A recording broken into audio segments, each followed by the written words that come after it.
శంకరం, నాన్న మీకెన్నిసార్లు చెప్పాను నా కోసం ఇవన్నీ తేవద్దని. నీకోసం ఎవరు తెచ్చారమ్మా? లక్ష్మి నిలదప్పిందని తెలిసి కానుగ్గా ఇచ్చేద్దామని వచ్చాను. అయినా నీకోసం తేవడానికి ఏం సందర్భం ఇచ్చి వచ్చింది గనక.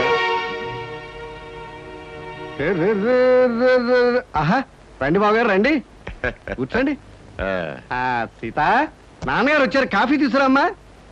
ఏడు బావగారు, శుభవార్త మీ దాకా వచ్చేసిందన్నమాట. అవునయ్యా శంకరం, నీకు శుభాకాంక్షలు చెబుదామని వచ్చాను. ఉత్త శుభాకాంక్ష అయితే లాభం లేదు బావగారు. నాకు పుట్టబోయే మనవడు నాకంటే గొప్ప సంగీత విద్వాంసుడు కావాలని కళ్యాణ నగర్లో తమరు ఘనంగా నన్ను ఆశీర్వదించాలి. అలాగేనయ్యా శంకరం, తీసుకోండి. ఏమైనా నువ్వు అదృష్టవంతుడు అయ్యా. కన్న కొడుకు ఏడాది క్రితం పెళ్లి చేసావు, తాతో కాబోతున్నావు. మరి నేను ఉన్నాను. కూతురికి ఏడాదిన్నర క్రితం పెళ్లి చేసినా నా చేతి మీదుగా ఇంతవరకు ఏ అచ్చటా ముచ్చటా జరిపించలేకపోయాను. దేనికైనా రాసి పెట్టి ఉండాలయ్యా.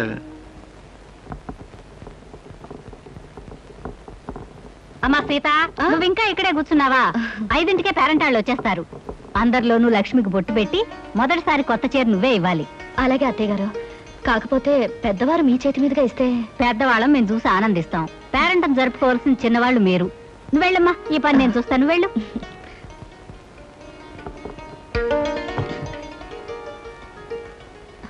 అందరి ముందు కూర్చోవలసిన లక్ష్మి ఇది కట్టుకుంటే బాగుంటుంది. ఏమిటి లక్ష్మి నువ్వు చెప్పేది? అవునండి, సాయంకాలం పేరెంటంలో మంచి బిడ్డను కనాలని నన్ను దీవించి మొదటిసారిగా నా చేతిలో చీర పెట్టమని మీ వదినికి పురమాయించింది మీ అమ్మ. అయితే దానికి ఎందుకు ఊరికే తెగులు తెగిన కోళ్ళ వరి అయిపోతావు? అయినా మహాలక్ష్మి లాంటి మా వదిన చేతితో తీసుకోవడం మంచిదేగా. దాంట్లో తప్పేంటో నాకు అర్థం అవట్లేదు. మీదంతా ఒట్టి మట్టిబుర్రండి. మనకన్నా ముందు పెళ్ళైనా ఇంతవరకు పిల్లా పాపాలని గొడ్రాలావిడ. అలాంటి గొడ్రాల చేత పిల్లా పాప కోసం దీవెనలు అందుకోవడం అశుభం అండి. ఓహో అలాగా.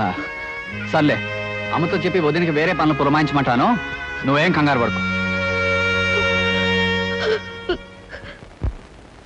మళ్ళీ రేపు వచ్చి పాఠం చెప్తానమ్మా. మంచిదండి. ఎంత నేర్చినా ఎంత చూచినా. శంకరయ్య గారు, శీఘ్రమేవో సంగీత ప్రాప్తిరస్తు. నాలాంటి మహావిద్వాంసులకు పాదాభందనం చేయడం మామూలు అనుకో. ఏమిటి, సంగీతం నేర్చుకోవాలి సరదా పుట్టిందా? నాకు సంగీతం నేర్పడం కదయ్యా బాబు, నా కాపురాన్ని కాపాడవయ్యా. ఏమిటయ్యా? నాకు పిల్లలు ఉండరన్నావు, దానికి పిల్లలు పుడతారన్నావు. సంగీతం పేరుతో దానికి దగ్గర అయ్యావు. ఇలా దాన్ని వల్లోకి లాక్కుని నాకు అన్యాయం చేయడం నీకు ధర్మమేనా చెప్పు? చీ ఎంత మాట అన్నావయ్యా మన్మథరావు. నాకు అలాంటి దురుద్దేశాలు ఏవీ లేవయ్యా. నాకు కొడుకులున్నారు, కోడళ్ళున్నారు, మహాలక్ష్మి లాంటి భార్య ఉంది. నాకు సంగీతం అంతగా రాకపోయినా కాస్తో కూస్తో సంస్కారం ఉందయ్యా. మరి నువ్వు చేస్తుంది ఏమిటయ్యా? చూడు మన్మథరావు, పేకాట అనే దురలవాటికి అలవాటు పడిపోయాను. ఎప్పటికప్పుడు డబ్బులు కావాలి. జాతకం అనే నెపంతో డబ్బులు సంపాదిస్తూ ఉంటాను. మీ ఆవిడ ముందు నోటికొచ్చిందల్లా కూసి అడపదడప చిల్లర పుచ్చుకుంటూ ఉంటాను. అంతేకాని కల్లో కూడా నాకు ఆవిడ మీద దురుద్దేశం ఏమీ లేదయ్యా. నువ్వు చెప్పేది నిజమా? నీ మీద ఒట్టు. అమ్మయ్యా, ఇప్పుడు నాకు మనశ్శాంతిగా ఉందయ్యా. చూడు శంకరయ్య, నీకు ఎప్పుడైనా డబ్బు కావాలంటే నన్ను అడుగు, నేను ఇస్తాను. అంతేనా? నువ్వే డబ్బులు ఇస్తూ ఉంటే సంగీత పాఠాలు ఎందుకు చెప్తానయ్యా? అయినా నా పిల్ల కూడా నాకు సంగీతం వచ్చు. ఎందరో మహా క్లబ్కు టైం అయింది. అలాగే, నమస్కారం.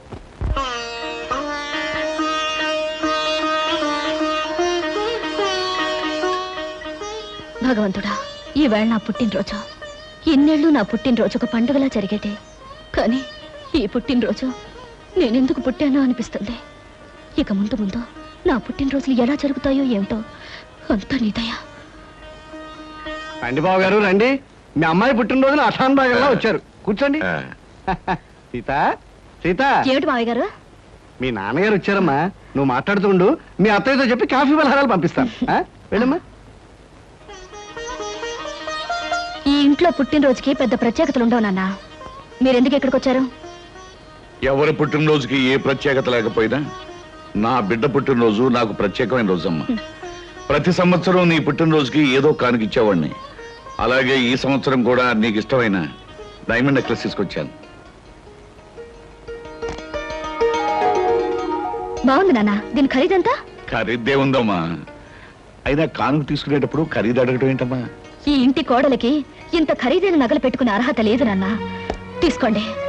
అమ్మా సీత, ఈ సీత కోటీశ్వరుడి కూతురు సీత కాదు నాన్న, ఒక కంపెనీలో ఉద్యోగస్తుడి భార్య. ఇంత విలువైన నగలు మీరు కానుక ఇచ్చినా కూడా నేను తీసుకోను. ప్లీజ్ తీసుకెళ్ళిపోండి. అది కాదమ్మా నేను చెప్పేది. మీరు ఇంకేం చెప్పక్కర్లేదు, నేను తీసుకోను. Please take it away.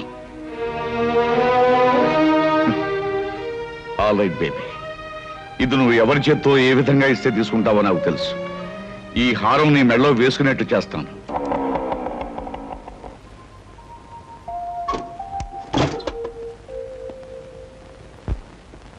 Sita, ఈరోజు నీ పుట్టినరోజుని నా బోనస్ డబ్బు, కమిషన్ డబ్బు, దాచుకున్న డబ్బు అన్నీ కలిపి నీకు అద్భుతమైన బహుమతి తీసుకొచ్చాను. ఏమిటది? నీకు ఇష్టమైన రవల్ నెక్లెస్.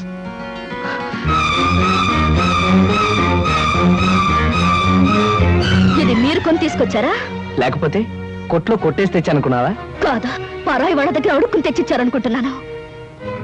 సీత, ఏమిటి నువ్వు అనేది? ఏమండి, మీ కష్టార్జితమైన సొమ్ముతో ఒక 100 రూపాయలు పెట్టి చీర తెచ్చినా ఆనందించేదాన్ని, లేక పావులా పెట్టి పువ్వులు తెచ్చిచ్చినా నేను సంతోషించేదాన్ని. అంతేగాని సిగ్గు వదిలి ఎవరో కొన్న నగలు తీసుకొచ్చి అలవాటు ప్రకారం అబద్ధం చెప్పి నాకిద్దాం అనుకుని మిమ్మల్ని చూస్తుంటే ఒళ్ళు మండిపోతుంది. ఆ హారాన్ని చూస్తుంటే నాకు అసహ్యం వేస్తుంది. సీత, నువ్వు చాలా పొరపాటు పడుతున్నావు. భగవంతుడు సాక్షిగా ఈ హారాన్ని నేను కొని... ఆపండి, మీ అబద్ధాలకు ఆ దేవుణ్ణి సాక్షిగా పెట్టడానికి సిగ్గేయడం లేదు. ప్రేమ అబద్ధం, పెళ్లి అబద్ధం, కానుక అబద్ధం, ప్రతి దానికి అబద్ధం. మీరు మారాలనుకుని నేను మారటం నా బుద్ధి తక్కువ. చిచి, బుద్ధి తక్కువ తనం నీది కాదు, నాది. నిజమైన ప్రేమని, నిజాయితీ అయిన మనసుని అర్థం చేసుకోలేని నిన్ను నెత్తిన పెట్టి చూసుకోవటం నాది బుద్ధి తక్కువ. అనుక్షణం నా మనసును గాయపరుస్తున్నా ఓర్పుతో ఉండి నీ ప్రేమను పొందాలనుకోవడం నాది బుద్ధి తక్కువ. అసలు నీ కానుక తీసుకురావాలనుకోవడం నాది బుద్ధి తక్కువ. మనసనే అందమైన అద్దాన్ని భద్రంగా చూసుకోవడం పోయి దాన్ని బద్దలు కొట్టడమే జయంగా పెట్టుకున్న నిన్ను ఆ భగవంతుడు కూడా క్షమించడు. అమ్మా సీత, ఎన్ని పంతాలు పట్టింపులు ఉన్నా పుట్టినరోజు నాడు మీ నాన్నగారు స్వయంగా తీసుకొచ్చి ఇచ్చిన కానుకని కాదనకూడదమ్మా. ఆయన ఇస్తే తీసుకోలేదని మా చేత్తో ఇమ్మన్నారు. తీసుకోమ్మా.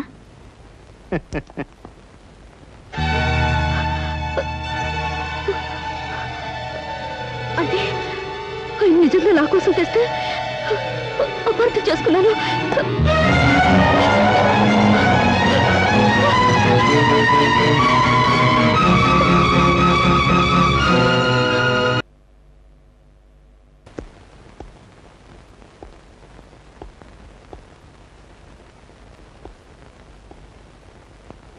ఏమండి?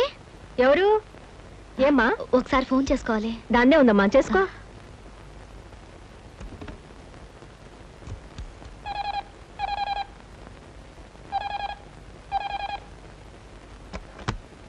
Hello, Ramakrishna speaking. నేనండి, సీతని. ఏమిటి అనుకోకుండా ఎక్కడికి ఫోన్ చేసావు? చేసిన పొరపాటు క్షమించమని అడుగుదామని. సీత, ఏమండి, ఎంతో ప్రేమతో మీరు తీసుకొచ్చిన నెక్లెస్ ని మా నాన్నగారు మీ చేత్తో ఇప్పించారని అపార్థం చేసుకుని వద్దన్నాను. తర్వాత నిజం తెలుసుకున్నాను. మీలాంటి మంచి మనిషిని ఎంతకాలం బాధ పెట్టినందుకు నన్ను క్షమించండి. అవే మాటలు సీత. ఆలుమగల మధ్య ఉండాల్సింది మన్నింపులు క్షమాపణలు కాదు, ప్రేమ, అనురాగం. ఈరోజు సాయంకాలం మీకు నచ్చిన చీర కట్టుకుని మీకోసం ఎదురు చూస్తుంటాను. తొందరగా రావాలి. తప్పకుండా వస్తాను సీత. ఈ రోజు మన జీవితంలో మరుపురాని రోజుగా మారాలి. అయితే 6 గంటలకు రావాలి. ఎంత పనున్నా, ఎలాంటి పరిస్థితి వచ్చినా మీరు వచ్చే తీరాలి. లేకపోతే నా మీద ఒట్టు. తప్పకుండా వస్తానుగా.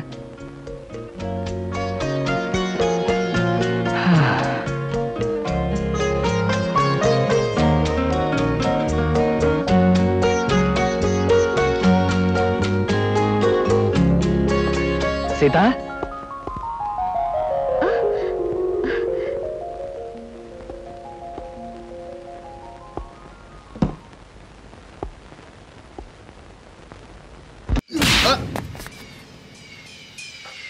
ఎవడు కొడితే దిమ్మ తిరిగి మైండ్ బ్లాక్ అయిపోద్దో ఆడే పండుగ.